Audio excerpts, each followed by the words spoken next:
ছোট বড় ব্যবসায়ী বন্ধুদের আমরা ধর্মঘটি সংগঠনের পক্ষ থেকে আমরা আহ্বান জানাচ্ছি,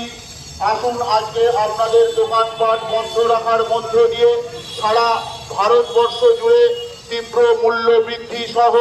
নারী নির্যাতন সহ, কৃষকদের ফসলের ন্যায্য দাম সহ আরো বিভিন্ন দাবিকে সংগঠিত করতে দোকানপাট বন্ধ রেখে আপনারা যে মৌন প্রতিবাদ, সেই প্রতিবাদ সংগঠিত করুন। সারা ভারতবর্ষের মেহনতি খেটে খাওয়া আম জনতা, শ্রমিক শ্রেণীর এই ধর্মঘট